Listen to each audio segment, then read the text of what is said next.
देखिए, paper leak की बात आप कर रहे हैं और रही बात बोर्ड पेपर लीक की बात भी, जैसे आपने अगर छेड़ी दी है, तो आप ही के संगठन के एक युवा ने जो है पेपर लीक मामले में जो उनका नाम सामने आया है, आप बताइए इसके बारे में कि आप ही के संघ के एक युवा द्वारा पेपर लीक किया गया है, जानकारी मिली है और 3,000 रुपए में मात्र जो उसने हिंदी का पेपर लीक किया और आप ही लोगों ने विरोध किया था, अब गिरफ्तारी भी हो गई है। देखिए, पेपर लीक हुआ, हमने विरोध किया। जो दोषी है उसके ऊपर कार्रवाई हो, वो किसी भी संगठन का हो, और मेरा सगा भाई भी हो तो भी उतनी कार्रवाई होनी चाहिए जो कानून में दी गई है। पहला चीज ये, चूंकि आपने ये मामला छेड़ी दिया है पेपर लीक का, तो मैं ये मांग करता हूँ शिक्षा मंडल से कि आप बताइए कि वो 18 साल के बच्चे के पास पेपर कहाँ से आया। वो अपने घर में बैठ के बनाया पेपर, और वही पेपर आपने 12वीं में पूछा तो पेपर उसके पास कैसे आया। इसका मतलब आप किसको छिपाने का काम करते हैं, ये सामने आता है। व्यक्ति किसी भी संगठन का हो, किसी भी समाज का हो, किसी भी नाम का हो, लेकिन अगर वो कानून के नजरों में अपराध करता है तो उसको सामान्य रूप से सजा मिलनी चाहिए। आपके संघ द्वारा क्या कुछ कार्रवाई की जाएगी, क्या उसे निष्कासित किया जाएगा? हमारे संघ में कभी भी वो किसी भी पद पे था नहीं, तो उसको निष्कासन करने का तो सवाल होता नहीं है। एक कार्यकर्ता के रूप से अगर वो आया होगा किसी भी कार्यक्रम में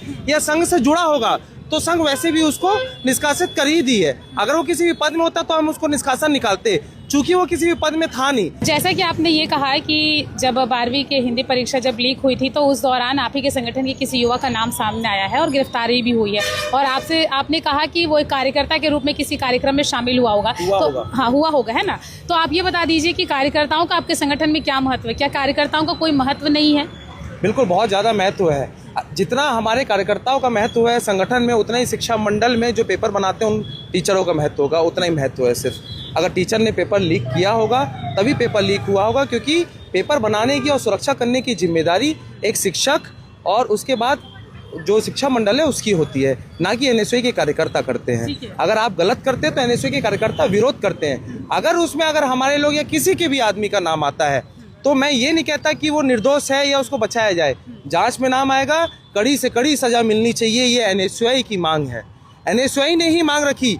अगर एनएसयूआई अगर पहले से चाहती तो उसको छुपा सकती थी, लेकिन चूंकि हम इस देश के, इस प्रदेश के छात्रों के साथ हैं, छात्र हित के साथ हैं, अगर उसने गलत किया है तो कड़ी से कड़ी जो भी सजा होती है संविधान में वो उसको मिलनी चाहिए। उसने गलत किया, लेकिन आज वो एक सवाल आज भी रहेगा, वो 18 साल के बच्चे के बाद पेपर कहाँ से आया।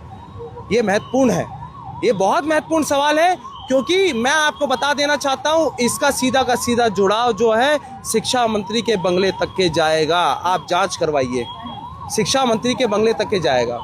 क्या लग रहा है, जांच में ढिलाई की जा रही है? जांच में ढिलाई हो रही है? जांच में बिल्कुल ढिलाई हो रही है।